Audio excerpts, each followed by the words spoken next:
Alright, welcome back to Japan, and let's get straight into it. BAND-MAID, you guys already know what I think. If this is the first time you've heard me do a BAND-MAID review, it'd be quite surprising. I'll just quickly say the things, you know what it is already if you know this. But I'm cramming BAND-MAID songs because I'm trying to listen to enough to draw a well-informed best top 5, along with some other bands, but BAND-MAID's the main one because they've got so many songs. I'm following a lot of recommendations. Basically, I haven't heard BAND-MAID's song that I don't like. The worst I've ever said of them is like some of their songs are just good, but maybe not that fresh or original, all the way up to songs which have been absolutely mind-blowing.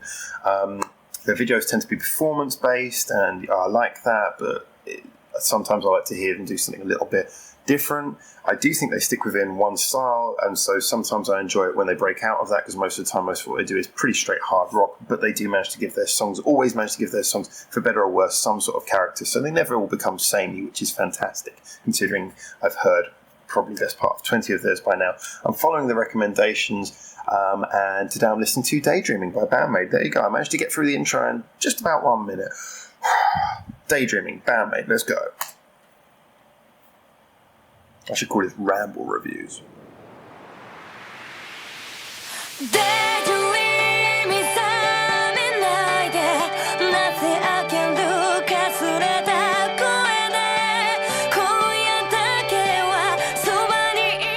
Much more pop hook than normal. Interesting.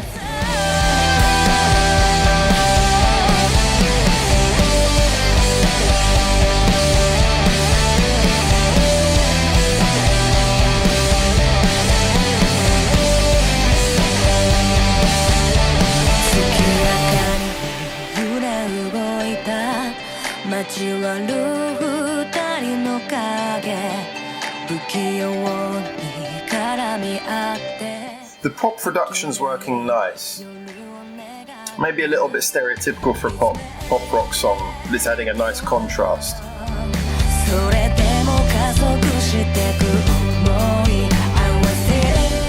Something on my screen.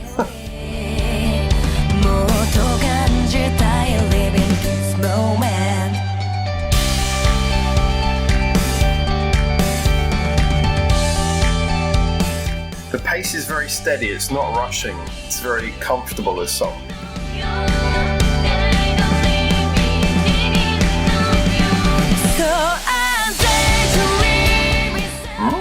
Cool.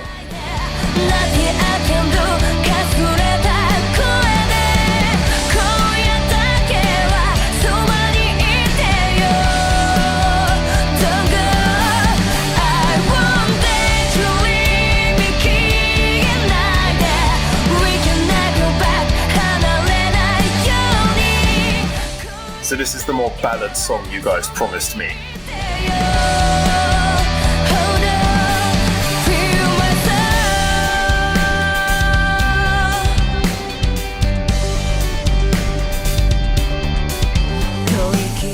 That bass bit was nice. She could have gone over the top, but she didn't. She kept that nice and tight and accented it beautifully.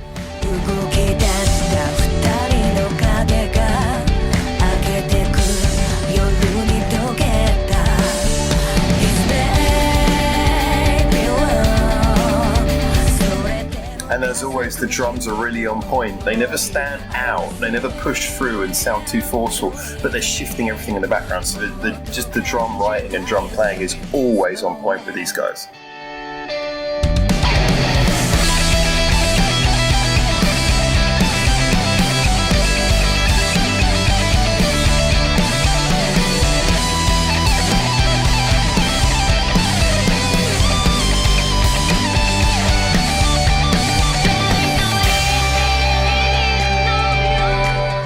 That was a more melodic solo as well than normal, which is really great.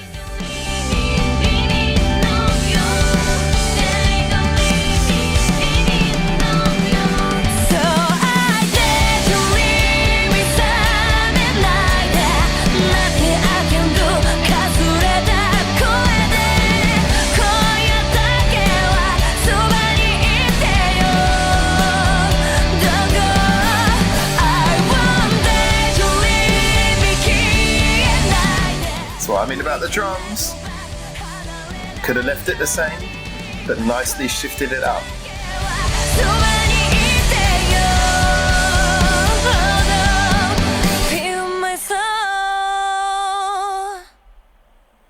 good. Very good. Very good. I like that setting as well. I don't know where that is, but it looks awesome. All right, so a few things to draw on that. I mean, nice as well, but I'm nice that even this far in, like I say, most of their songs follow a roughly similar, I don't want to say formula, but like a not even a mold, but I guess there is a formula to them. I mean, like I say, I only recently found out that they have a guitar solo in like every song, and I do sometimes feel like the guitar solo they don't need it in some of the songs, but you know, it's something which apparently the fans seem to get very upset if they're not, and I'm not saying everyone, but some of the fans seem to get really upset if there's not a guitar solo in one of the songs. I'm thinking, come on, this is songwriting. You should allow people to vary. You should allow people to use all the techniques in the toolbox, and you know, not just thumbtack them into having to do something every single song. But that said, you know, like I say, they do have certain formulaic things that they do, but they manage to keep the song sounding individual. But it's nice to hear a song like this that seems to abandon that to a certain degree and go in a different direction. So the first thing to say about this is a slower tempo song. And that, I think, actually was an interesting challenge. It really worked for them. They kept it in a heavy way, but it had a lot of feeling. They allowed the production to creep in, add some details, which was nice. Like, so when you get in the verse, even though this song has fantastic drumming, but I think there's a you know, you guys know I forget the names. It's Akane, I think, is the drummer. Okay, a million songs in now, still not remembering the names. That's what I do. I think it's Akane who's the drummer, but she's a fantastic drummer, and I love the fact that she has the humility with all of that talent to back off and say, okay, in the verse, let's have a production style rhythm with like a click thing in there. That's a sign of a real good drummer. They're not so much any instrumentalist. It's not about the showing off. It's about, can we get the best sound out of this song? And can we do it in a certain way when we play it live that will translate it differently, but still with the same power? And I'm sure that sounds great live as well. It sounds like it'll be a real sing-along one live. But the fact that those little production elements crept into the verses was nice. It gave a bit of variation. The fact using those sort of more poppy sounds was great. The lead guitarist, I noticed she was doing like a... It was like, I'm sensing a bit of U2 here. I'm sensing like The Edge could have inspired some of the sounds that were going through that guitar. I know some guitarists see that as an insight. I know he's not the greatest guitarist in the world, but you have to give him credit. I'm not a big U2 fan, but he does bring something individual to the table with them, and I think there was echoes of that in this, in the way that she did her work. But then when she jumped into the main solo, that was a much more hard rock solo. But I really liked this solo. As I always say, you guys know I'm quite picky about solos because I think they have to accentuate a song. I don't want to hear an instrumentalist just show me how good they are at twiddling. I don't care. I'm not interested in that. If I wanted to hear the greatest musicians in the world, I'd probably be listening to someone playing like Bach on a church organ, because that's twiddling at the extreme. When it comes to something like this, you know, I don't care how good you are, so long as you can play it properly and so long as you've written a solo that I'm really interested in.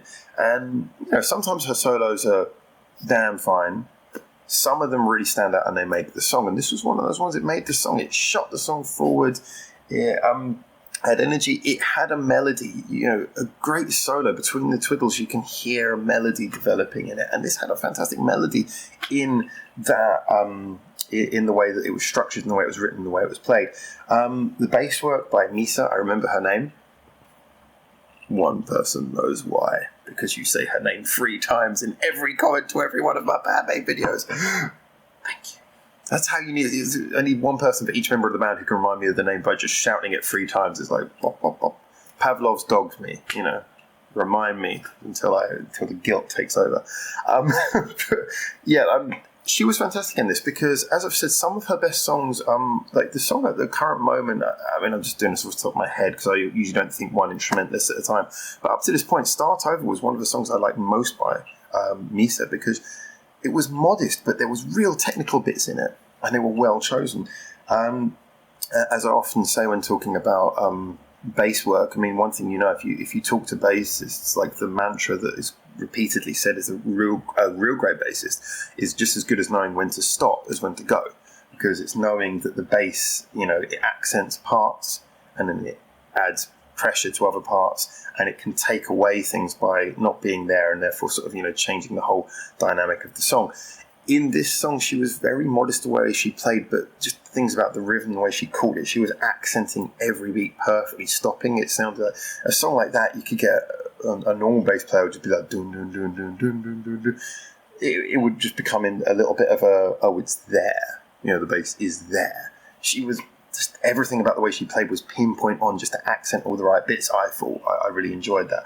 Everyone was doing their bit perfectly. The vocals were nice. The melody, again, you know, they're in a sea of so many catchy songs. It's hard to say any of their songs is particularly stand out because all of their songs are relatively catchy.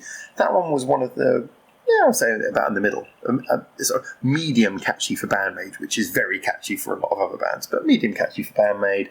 But it was really, just the feeling was good. It went through lots of different bits. There was no sense that the song was rushing, and yet at the same time it didn't outstay its welcome. It was surprisingly short, actually. Let me just check how it was. Yeah, it was, 4 minutes, which for that type of song, I mean, yeah, it was a bit longer than average, but for that type of song, it's actually quite short. And it didn't outstay its welcome. It kept, the arrangement stayed kinetic, even though the song was quite slow. So I would say that, although that was perhaps not what I was expecting 100% from the description you guys gave me of something more ballady, it definitely added something different to the table, and it showed, again, I think often bandmates show some of their finest work when pressured or pressuring themselves to do something different. I mean, look at BAND-MAID, they really stand out. BAND-MAID have fantastic ideas. Start Over, I really enjoyed. Now, a lot of people didn't enjoy that song, but Start Over I really enjoyed because they took this funkier, poppier idea and they made something of it. They really took it to its extreme. With the hard rock sound they do, if they're sticking to doing what is standard for them, they have some real standout moments, but it's hard for them to keep that fresh. And they do an amazing job of keeping it fresh, but it is hard for them to find something interesting to do each time to make each song stand out. So I do think when you hear songs like this, you hear the creative joy coming out of the band. This is going to be my personal opinion. Again, I don't know if this is a later on, earlier song. I'm going to guess this is a later, more recent song. I wouldn't say this is one of their early ones, personally, from a guess. But you hear a lot of creative joy. You hear that there was a lot of sounds in this that otherwise they wouldn't normally use. The writing, the way the whole song moved, showed like a lot of flair in the arrangement. Yeah, I just thought it was very, very refreshing, enjoyable. I'm not a big fan, as you guys know, of slower rock songs.